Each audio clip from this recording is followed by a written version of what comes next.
السلام علیکم۔ آج ہم دیکھیں گے حدیث 35 اخوت وعن النعمان بن بشیر قال قال رسول اللہ صلی اللہ علیہ وسلم۔ حضرت نعمان بن بشیر رضی اللہ تعالیٰ عنہ سے روایت ہے کہ انہوں نے فرمایا کہ نبی کریم صلی اللہ علیہ وسلم نے فرمایا، تر المؤمنین، تم دیکھو گے مومنوں کو، فی تراحمہم، ان کی باہم رحم دلی میں، وتوادہم، ان کی باہم شفقت میں۔ اب یہ جو تراحمہم، توادہم، تعاطفہم، اس میں جو لفظ لائیں گے نا، رحم دلی، محبت، شفقت، اس میں باہمی کا لفظ ضرور لانا، میوچل، یعنی ایک دوسرے کے ساتھ رحم دلی میں، ایک دوسرے کے ساتھ محبت ان کی، وتعاطفہم، اور باہمی شفقت ان کی، کمثل الجسدی، جسم کی مانند، اذا اشتکا، جب بیمار ہوا، عضو، ایک عضو، تداعی لہ سائر الجسدی، باہم دعوت دیتا ہے اس کو تمام جسم، بالسحری والحمى، بے خوابی اور بخار میں۔ آپ صلی اللہ علیہ وآلہ وسلم نے کیا فرمایا حدیث میں کہ آپ مومنوں کو باہم رحم دلی کرنے میں، باہم محبت کرنے میں، باہم شفقت کرنے میں ایک جسم کی مانند دیکھو گے کہ جب جسم کا ایک حصہ بیمار ہوتا ہے تو پورا جسم اس کی خاطر بے خوابی اور بخار میں شریک ہو جاتا ہے۔ اس حدیث کو جاننے کے لیے تھوڑا سا ہم اس زمانے کے بیک گراؤنڈ میں جائیں گے۔ ہم پڑھتے بھی آئے ہیں کہ اسلام کے آنے سے پہلے جو جاہلیت کا معاشرہ تھا، عرب کا معاشرہ تھا، وہاں کا معاشرتی ماحول تھا، وہ کس قسم کا تھا۔ اسلام میں اور اس معاشرے میں زمین آسمان، مشرق اور مغرب کی دوری تھی، بہت تھا، اتنا ڈفرنس تھا۔ اس معاشرے میں ظلم اور جور، یعنی کہ زیادتی، ظلم و زیادتی، سنگ دلی، شقاوت بھی ہوتی ہے، سنگ دلی کی قسم ہے شقاوت، بے حسی، بے دردی، سنگ دلی، اس کا دورہ تھا۔ تھوڑی دیر کے لیے امیجنیشن کی آنکھوں سے دیکھیے کہ جہاں ہر طرف بس ظلم، ستم، سنگ دلی، بے رحمی، بے حسی ہو، انسانیت نہیں تھی، حیوانیت تھی، حیوانیت کا روپ دھارا ہوا تھا۔ رحم، شفقت، محبت، الفت، غم خساری، غم خواری، کوئی ایک چیز بھی معاشرے کے اندر وجود میں نہیں تھی، نام ہی نہیں تھا ان چیزوں کا۔ بس ہر ایک کو اپنی اپنی نفسا نفسی، آپا دھاپی پڑی ہوئی تھی۔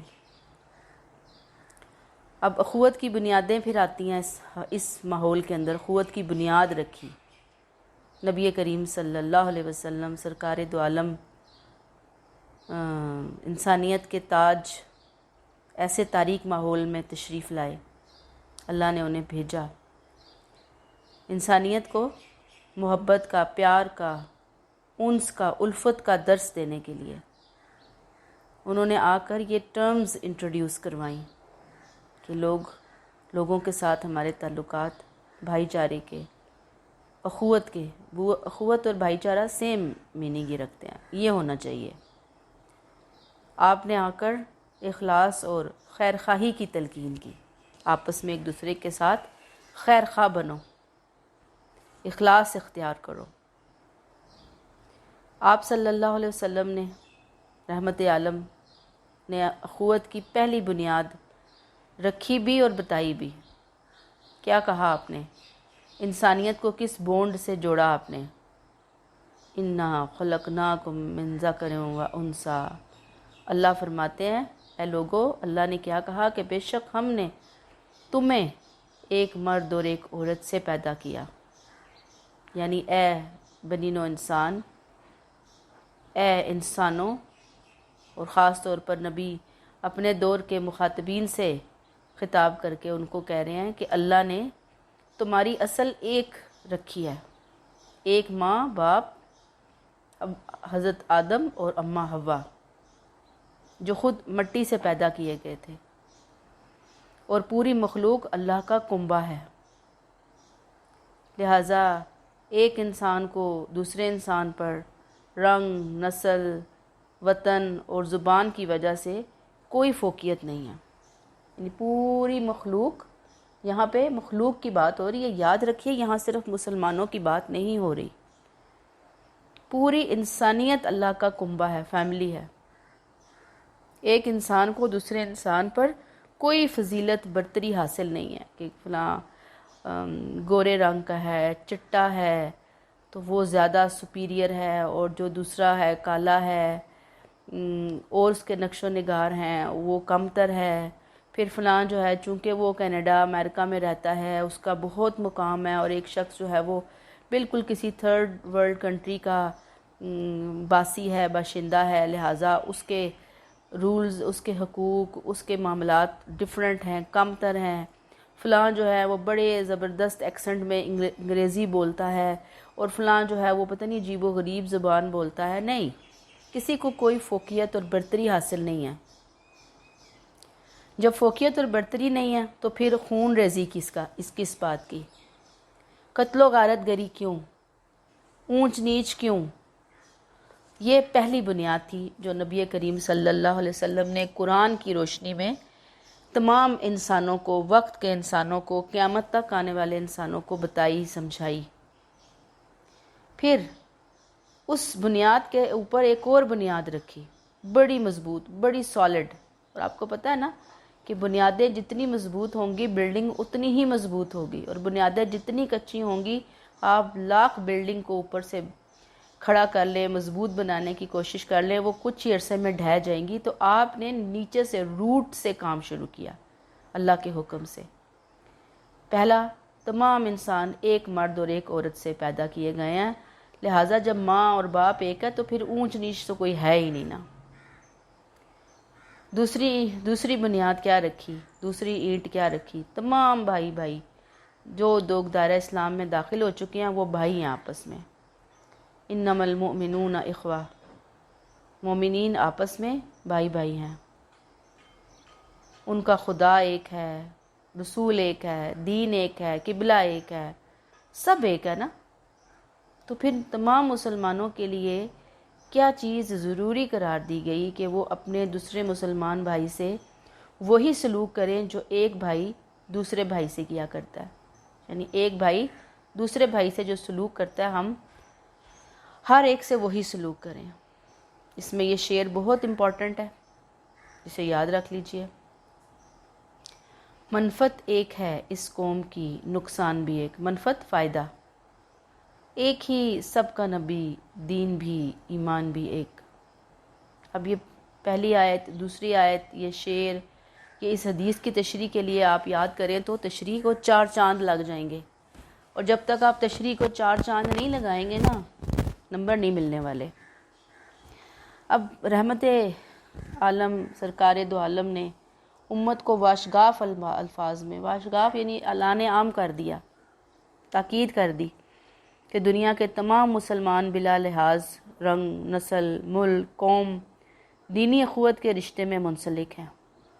آپ نے ارشاد فرمایا کہ تمام مسلمان آپس میں ایک عمارت کی طرح ہیں جس کا ایک حصہ دوسرے حصے کو مضبوط کرتا ہے.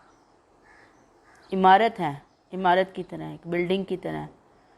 اور ہم دیکھتے ہیں کہ بلڈنگ کا پوری بلڈنگ کی سیکیورٹی، حفاظت اسی میں ہوتی ہے کہ ساری چیزیں اپنی جگہ کے اوپر فکس ہوئی ہوں.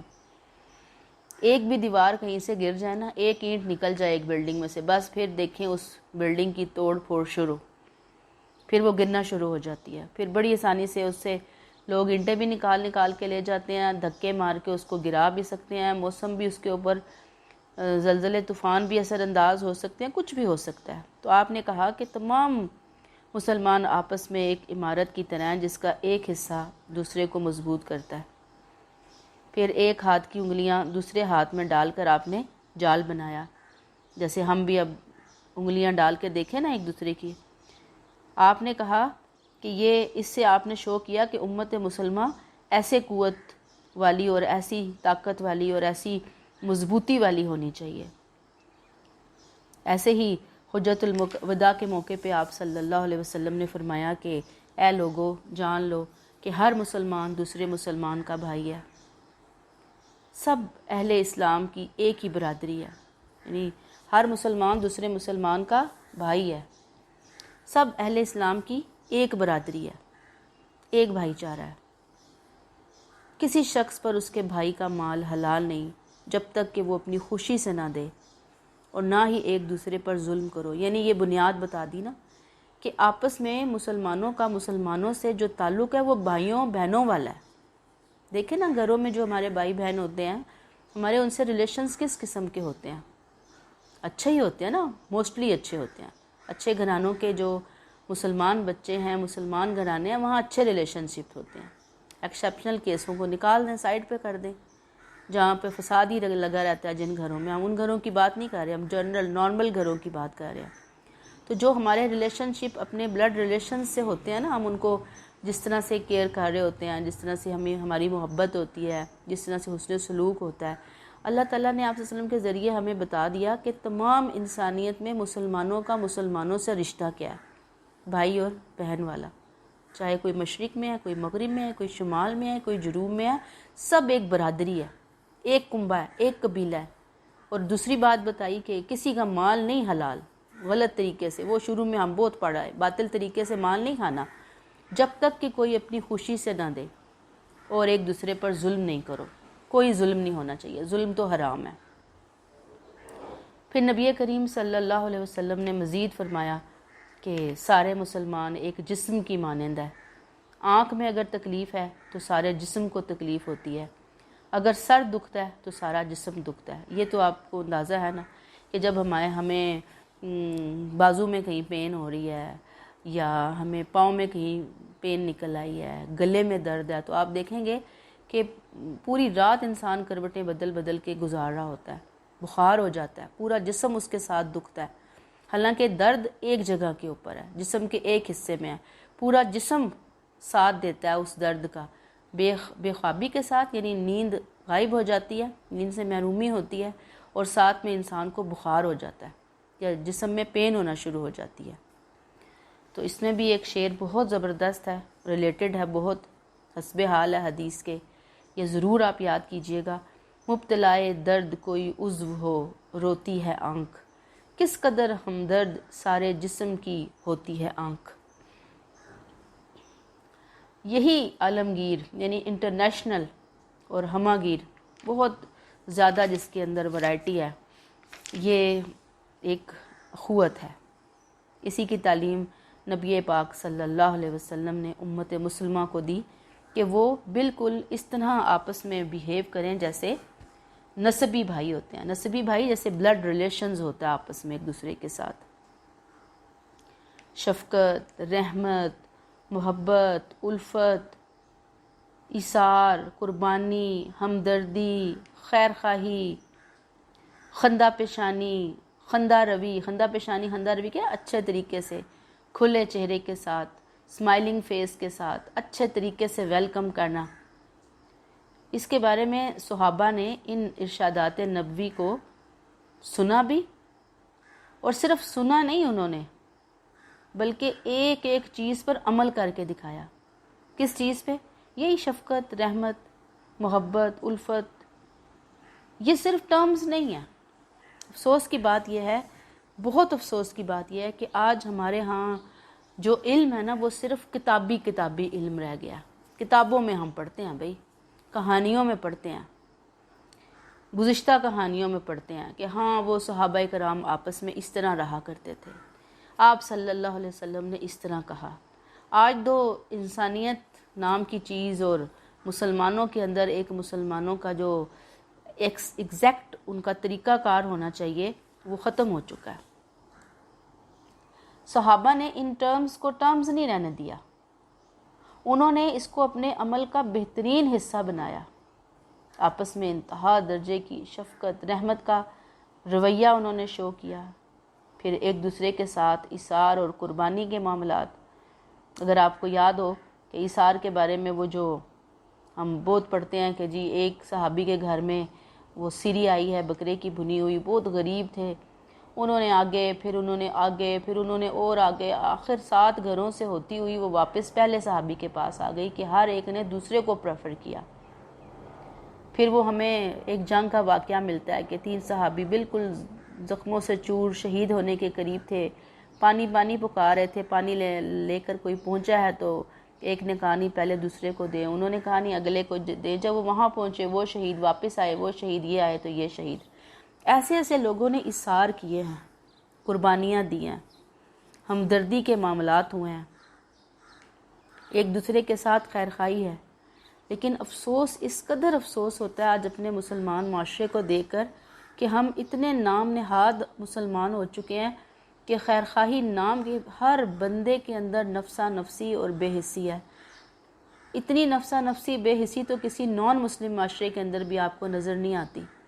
وہاں پہ بھی آپ جائیں گے نا تو وہ نان مسلمز آپ کی پھر تھوڑی کیئر کر لیں گے، احساس کر لیں گے، لیکن ہم آپس میں ہی مسلمانوں کا گلا کاٹتے ہیں، ہم جڑیں کاٹتے ہیں، ہم ان کی ٹانگیں کھینچ رہے ہوتے ہیں، جبکہ نبی کریم صلی اللہ علیہ وسلم نے اللہ کے حکم سے یہ ساری باتیں ہمیں اس لیے بتائی تھی کہ آپس میں ہمارے ریلیشنز کتنے خوبصورت ہونے چاہیے۔ اب صحابہ کرام نے ان باتوں کو نہ صرف سنا بلکہ ان پر عمل کیا۔ پوری تاریخ عالم میں جو انہوں نے عمل کر کے دکھایا، جو ان کی ایک پوری ٹیم سامنے آئی، سیسا پہ لائی ہوئی دیوار جسے کہتے ہیں، کہ جسے کوئی انسان، یعنی تھی وہ انسانوں کی بنی ہوئی دیوار، لیکن کوئی اسے دنیا کا بڑے سے بڑا ہتھیار، آرمی، بڑے سے بڑی آرمی بھی اس دیوار کو نہیں توڑ سکتی تھی، اس کی کوئی نظیر نہیں ملتی۔ انہوں نے اس بات کو اپنے دل و جان کا حصہ بنا لیا، اپنی گرہ سے باندھ لیا، اور پھر ہم دیکھتے ہیں کہ اسلام چند سالوں میں ہی کہاں سے کہاں پہنچا تھا۔ اس میں ایک اور ہمیں جو مثال ملتی ہے اس نبوی دور کے حوالے سے اخوت اور مواخات کی، وہ مواخات مدینہ کے نام سے ملتی ہے۔ ہم جانتے ہیں کہ نبی کریم صلی اللہ علیہ وسلم نے 13 سال مکہ معظمہ میں بہت مظلومی کی زندگی بسر کی، آپ نے بھی، آپ کے صحابہ نے بھی۔ مدینہ تشریف لائے ہجرت کر کے، مکہ سے جب آپ نکلے ہیں اور آپ کے ساتھی نکلے ہیں بالکل خالی ہاتھ، سب کچھ چھوڑ گئے تھے، گھر بار سب کچھ، مال مویشی ہوتے ہیں نا، چھوڑ گئے۔ یقیناً اب پریشانی کی حالت تھی، نہ کوئی ذریعہ معاش تھا، نہ سر چھپانے کی جگہ تھی۔ آپ صلی اللہ علیہ وآلہ وسلم نے ان کا سہارا قائم کرنے کے لیے، ان نئے آنے والے مہاجرین کی اجنبیت کو دور کرنے کے لیے، ان میں اور جو مدینہ کے ریزیڈنس لوگ تھے، رہائشی تھے، مسلمان ہو چکے تھے، آپ صلی اللہ علیہ وسلم کے آنے سے پہلے ہی جو اسلام کے لیے دعوت اور تبلیغ کا کام ہوا تھا، اس سلسلے میں کچھ لوگ جو ہیں ایمان لے آئے تھے۔ تو آنے والے، ہجرت کر کے آنے والے، بعد میں جو آئے ہجرت کر کے آپ صلی اللہ علیہ وسلم کے ساتھ، وہ مہاجرین کہلائے، اور جو وہاں رہنے والے لوگ تھے وہ انصار کہلائے۔ یہ بہت مشہور ہے، آپ بچپن سے پڑھتے چلے آ رہے ہیں، لیکن اس کو اخوت کے اعتبار سے سوچئے بھی اور دیکھیے بھی کہ انصار مدینہ میں اور مہاجرین میں اخوت کا رشتہ قائم کیا، جسے تاریخ اسلام میں مواخات کے نام سے موسوم کیا جاتا ہے۔ مواخات کا تھا، مواخات مدینہ کیا ہے؟ اب اس کی ڈیٹیل آپ دیکھیں گے کہ حضرت انس بن مالک رضی اللہ تعالیٰ کے گھر میں آپ صلی اللہ علیہ وسلم نے مہاجرین اور انصار کو جمع کیا۔ یہاں پر اس گیدرنگ میں تقریباً 100 صحابہ موجود تھے، مہاجرین بھی اور انصار بھی، جن میں سمجھ لیں سپوز 50 مہاجرین تھے اور 50 انصار تھے۔ مہاجرین میں سے ایک ایک فرد کی کفالت آپ نے انصار مدینہ منورہ کے ذمہ ڈالتے ہوئے یہ کہا، یعنی ایک مہاجر کو اٹھایا، ایک انصار کو اٹھایا، ایک مہاجر کو اٹھایا، ایک انصاری کو، صحابی کو اٹھایا، اور آپ نے ساتھ ساتھ یہ کہا تاخو فی اللہ اخوین، اللہ کی خاطر دو آدمی بھائی بھائی بن جاؤ، آپس میں وہی رویہ رکھنا جو باہمی بھائی رکھتے ہیں، اللہ کی خاطر آپس میں دونوں جو ہے نا بھائی بھائی بن جاؤ۔ اور رویہ کون سا ہونا چاہیے؟ باہمی بھائی چارے کا رویہ ہونا چاہیے۔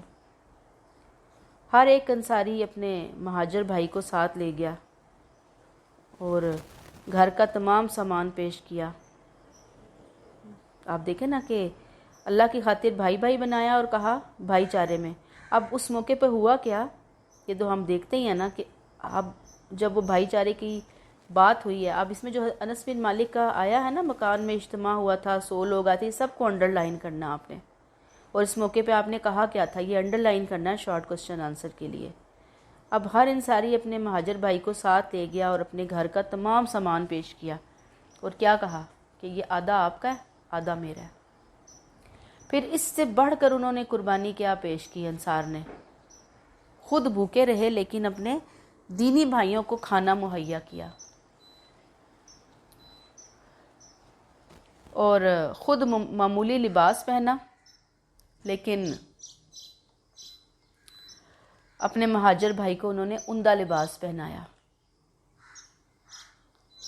مثلا عبد الرحمن بن عوف کے بارے میں آتا ہے، سعد بن ربی کے بھائی قرار پائے تھے۔ یہ عبد الرحمن بن عوف جو ہے نا، آپ صلی اللہ علیہ وسلم کے صحابی تھے جو کہ ہجرت کر کے تشریف لائے تھے۔ تو ان کا بھائی کن کو قرار دیا گیا؟ سعد بن ربی۔ اب اس کو بھی انڈر لائن کر لیں، جو انصار میں سب سے زیادہ مالدار تھے۔ سعد بن ربی بہت مالدار تھے۔ انہوں نے حضرت عبد الرحمن بن عوف کو، جو ان کے مہاجر بھائی تھے، یہاں تک کہہ دیا کہ میری 2 بیویاں ہیں، ان میں سے جسے آپ پسند کریں میں طلاق دیتا ہوں اور آپ اس سے شادی کر لیں۔ لیکن عبد الرحمن نے ان کا شکریہ ادا کیا، کچھ نہیں لیا انہوں نے۔ یہ ایک بڑی زبردست مثال ہے عبد الرحمن بن عوف کی، یعنی انہوں نے کچھ نہیں لیا، بس ایک شیلٹر لیا، کچھ ٹائم کا کھانا لیا ہوگا ان سے۔ انہوں نے کہا کہ آپ مجھے صرف بازار کا راستہ بتا دیں۔ اور ان کے بارے میں کبھی ٹائم ملے آپ کو تو ضرور ان کے بارے میں ڈیٹیل پڑھیں، حضرت عبد الرحمن بن عوف کے بارے میں، کہ یہ وہ صحابی ہیں آپ صلی اللہ علیہ وسلم کے جو خالی ہاتھ آئے تھے مدینہ، اور چند ہی سالوں میں اللہ نے ان کے مال میں اتنی برکت ڈالی ہے کہ ایٹ اے ٹائم کئی 100 اونٹ مال و دولت سے لدے ہوئے انہوں نے اللہ کے راستے میں دے دیے۔ پھر جب ان کی وفات ہوئی ہے تو ان کی جائیداد اتنی زیادہ تھی، اتنا سونا تھا، اور یہ سونا اور جائیداد اس وقت تھا کہ یہ نہیں کہ لیے انہوں نے کبھی اللہ کے راستے میں دیا نہیں تھا، ہر وقت دیتے تھے۔ یعنی ایک وقت کا ہم ایونٹ یاد کریں تو انسان کی عقل دنگ رہ جاتی ہے کہ ازواج مطہرات کا اتنا خیال کرتے تھے، بدری صحابیوں کا خیال کرتے تھے، اور اس کے علاوہ بہت سارے دیگر لوگوں کا اتنا خیال کرتے تھے، کھلا دیتے تھے ان کو، کھلا۔ اور جب وفات ہوئی ہے ان کی تو اتنا تھا کہ ان کی وصیت پوری کرنے کے بعد جو ان کا ترکہ بچا ہے وہ ان کے وارثوں نے کلہاڑیوں سے سونے کو توڑا ہے۔ اس قدر مال اللہ نے ان کو دیا، برکت دی اللہ نے۔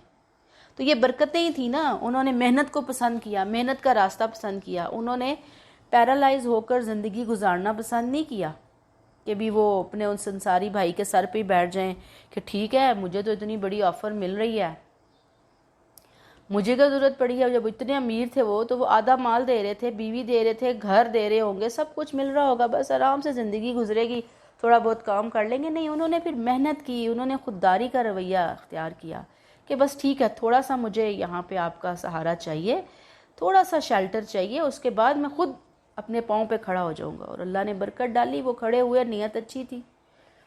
تو ایسے ہی ہر انصاری بھائی نے اپنے جو مہاجر بھائی تھا اس کے ساتھ بہت زیادہ اچھا معاملہ جو ہے فرمایا۔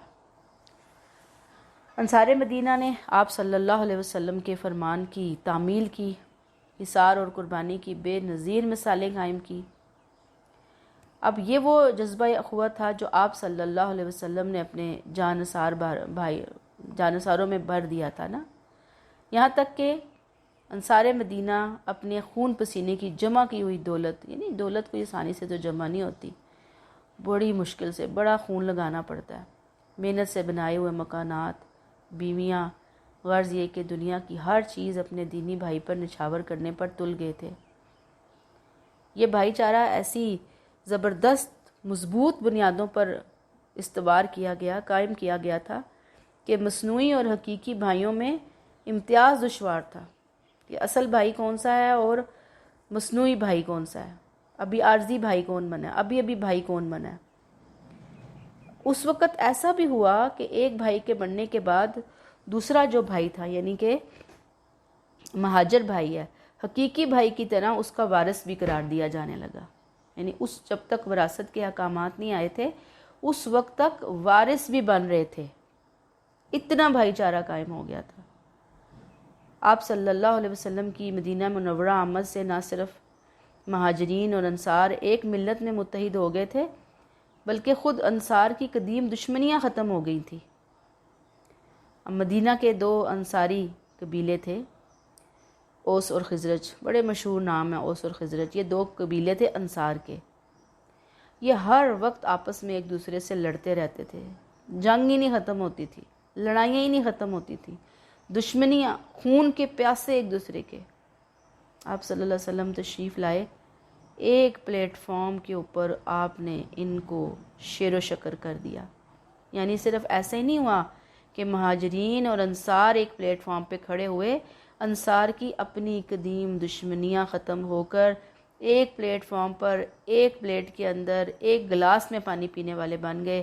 اور اس نعمت کا ذکر اللہ تعالیٰ قرآن میں ایسے فرماتے ہیں، وَاذْكُرُوا نِعْمَتَ اللَّهِ عَلَيْكُمْ إِذْ كُنْتُمْ أَعْدَاءً فَأَلَّفَ بَيْنَ قُلُوبِكُمْ فَأَصْبَحْتُمْ بِنِعْمَتِهِ إِخْوَانًا۔ اور تم اپنے اوپر اللہ کی نعمت کو یاد کرو جب تم ایک دوسرے کے دشمن تھے، پھر اس نے تمہارے دلوں میں محبت ڈال دی اور تم اس کی مہربانی سے بھائی بھائی بن گئے۔ یعنی تم پر اللہ نے بہت فضل کیا، کرم کیا، محبت ڈالی تمہارے دلوں میں، اس ایمان، اس کلمے کی بنیاد پر، لا الہ الا اللہ محمد رسول اللہ، قرآن کی بنیاد پر، نبی کریم صلی اللہ علیہ وسلم کی موجودگی کی بنیاد پر ایک دوسرے کے جانی دشمن بنے ہوئے تھے۔ اللہ کی رحمت سے تم آپس میں بھائی بھائی بن گئے۔ وہ اللہ نے تم پر اس ٹائم اتنی بڑی بلیسنگ کی کہ جنگیں ختم ہو گئیں آپس میں۔ اس نعمت کو یاد رکھو۔ پھر مہاجرین اور انصار کے دلوں میں، اوس اور خزرج کے دلوں میں یہ محبت، یہ الفت اللہ کی بہت بڑی بلیسنگ تھی۔ اللہ تعالیٰ فرماتے ہیں کہ اگر رسول صلی اللہ علیہ وسلم اس کے لیے دنیا کے خزانے بھی خرچ کر دیتے تو بھی اس اخوت کا حصول ناممکن تھا۔ یعنی امپاسبل تھا کہ یہ بھائی چارہ آپ صلی اللہ علیہ وسلم لوگوں کے دلوں میں لے کر آتے یا لوگ خود لے کر آتے۔ یہ 100% اللہ تعالیٰ کی گرانٹ تھی، اللہ کی نوازش تھی، اللہ کا کرم تھا، اللہ کی بلیسنگ تھی، جو اللہ نے اس وقت مسلمانوں کے دلوں میں ڈال کر ان کو اکٹھا کر دیا۔ ورنہ آپ دیکھیں نا، مت ماری ہوئی ہو، ویسے بھی جب مت ماری جاتی ہے اسی وقت انسان کے دل ادھر ادھر ہوتے ہیں، تو پھر انسان کا دل پھٹ جاتا ہے، اس کو کوئی سیدھی بات بھی سمجھ نہیں آ رہی ہوتی، سیدھی بھی الٹی جا کے لگ رہی ہوتی ہے۔ تو اصل میں مسلمانوں کے درمیان جو اخوت اور مساوات ہے نا، وہ ایسے نہیں ہوتی، قرآن سے جڑنے کے بعد آتی ہے، اللہ کی خاص رحمت کے ساتھ آتی ہے۔ جب ہم اس چیز کا پرچار کرتے ہیں، ہم دیکھ کر آتے ہیں کہ اللہ نے فرقہ بازی کو کس قدر ناپسند فرمایا۔ اللہ نے آپس میں مومنین کو انما المؤمنون اخوہ، بھائی بھائی قرار دیا ہے۔ پھر اب نبی کریم صلی اللہ علیہ وسلم کی وہ حدیث کہ جو تم اپنے لیے پسند کرتے ہو وہی اپنے بھائی کے لیے پسند کرو، تبھی ایمان کو پہنچو گے۔ تو جب تک ہم وہ چیزیں نہیں لے کر آتے نا، بھائی چارہ نہیں آنے والا ہمارے اندر۔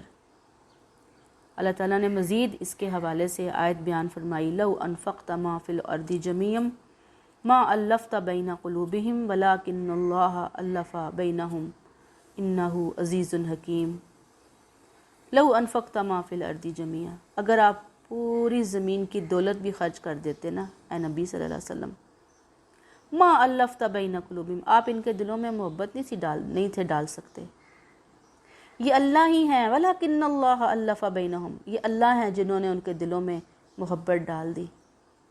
اور اللہ کون ہے؟ عزیز حکیم، عزیز پوری فل اتھارٹی رکھنے والے، غالب ہیں، وہ جو چاہتے ہیں کر کے رہتے ہیں، حکیم حکمت والے ہیں۔ جو کچھ بھی وہ کرتے ہیں وہ محض علل ٹپ نہیں ہوتی، نعوذ باللہ، بس ایسے ہی ان کا دل چاہا انہوں نے وہ کر دیا، یہ دل چاہا تو وہ کر دیا، وہ دل چاہا تو وہ کر دیا، نہیں، ان کا ہر کام بہت زیادہ حکمت پر مبنی ہوتا ہے۔